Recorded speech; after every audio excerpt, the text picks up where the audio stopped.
একটা মজার গল্প বলি শুনুন। মানে গল্পটা শুনতে মজা লাগলেও গল্পটা খুবই দুঃখজনক একটা গল্প। আজ থেকে বেশ কয়েকদিন আগে সোবানজয়া একটা জায়গায় রেড দিছে। তো সেখানে রেড দিয়ে কিছু মানুষকে ইমিগ্রেশন ধরে নিয়ে গেছে।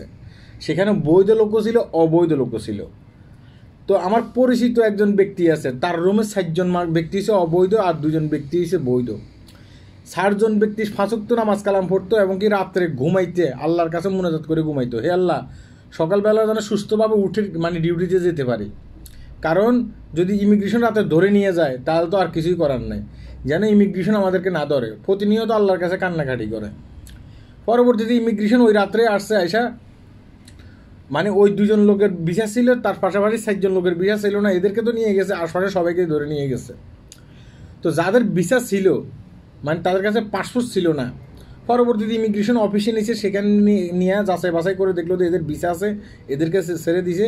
আর যে 60জনের ভিসা নেই তাদেরকে ইমিগ্রেশন বিভাগ আপনি ধরে নিয়ে গেছে। তার একদিন পরে, মানে ওদেরকে ছেড়ে দিছে, তো তার একদিন পরে ইমিগ্রেশন বিভাগ ওই ওই যে অভিযানটা পরিচালনা করছে সেটার একটা ভিডিও ফুটেজ প্রকাশ করছে। সেখানে দেখা গেছে কি ইমিগ্রেশন ওই এলাকায় অভিযান চালানোর আগে, যে লোকগুলোকে ধরে নিয়ে গেছে অভিযান চালানোর আগে, তারা তাদের ইমিগ্রেশন অফিসে একটা বিশাল মুনাজাতের আয়োজন করছে। সেখানে আল্লাহ তাআলার কাছে তারা ফরিয়াদ করতেছে, আমরা যে এই অভিযানে যাইতেছি সে অভিযান থেকে যেন আমরা সুস্থভাবে ফিরে আসতে পারি এবং কি ওই এলাকার সমস্ত লোককে যেন আমরা গ্রেপ্তার করতে পারি যারা অবৈধ আছে।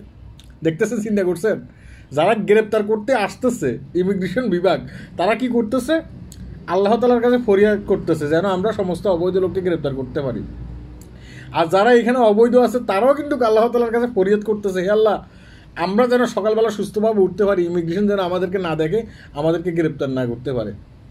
মানে প্রতিটি মানুষই লাস্ট পর্যন্ত কী করতে হয়? ওনার কাছে ফরিয়াদ জানাতে হয়। এই যে আমরা যে রাত্রে এখানে ঠিকমতো ঘুমাইতে পারি না, সকালবেলা মানে ঘুম থেকে উঠে নিজেদেরকে একটু মানে সোরের মতো লাগে, হ্যাঁ আমি আজকে অবৈধ, কোন জায়গায় দিয়ে আমাকে ইমিগ্রেশন বিভাগ ধরে ফেলে, রাত্রে ঘুমাইতে কত টেনশন করে ঘুমন লাগে, অ্যাম্বুলেন্সের যে আওয়াজ, সে আওয়াজ শুনলে অনেক ক্ষেত্রে আমাদের ঘুম ভেঙে যায়, না জানি ইমিগ্রেশন চলে আসছে। এগুলো কি আমাদের বাড়িতে থাকা ফ্যামিলির লোক জানে? হ্যাঁ, জানে না, তাই না? এই যে কোরবানটা আসতেছে, চিন্তা করছেন, আপনি বৈধ হন আর অবৈধ হন, আপনাকে সেটা বাড়ি থেকে জিজ্ঞাসা করে না ওইভাবে। আপনাকে জিজ্ঞাসা করবে কোরবানিদের টাকা পাঠাও, দেশে কোরবান দেব।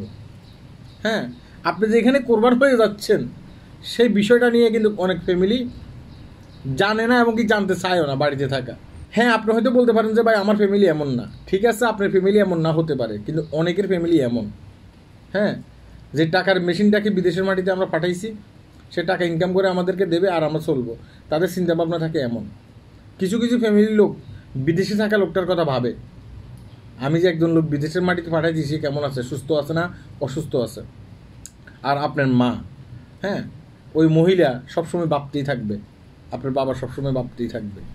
যাই হোক, কথাগুলো একটু তালগোল ফাঁকিয়ে ফেলছি। আসলে আমার মেন টপিক ছিল যে কিছু ব্যক্তি আল্লাহ তাআলার কাছে ফরিয়াদ করে আমরা যেন সুস্থভাবে ঘুম থেকে উঠে ডিউটিতে যেতে পারি, আর কিছু ব্যক্তি আল্লাহ তাআলার কাছে ফরিয়াদ করে আমরা যেন ইমিগ্রেশনের কাজটা স্বয়ংসম্পূর্ণভাবে করতে পারি আর ওই লোকগুলোকে ধরতে পারি যে লোকগুলো অবৈধ। আমার মেন টপিক ছিল এটা। সবাই ভালো থাকবেন, ভিডিওটি শেয়ার করবেন। আল্লাহ হাফেজ।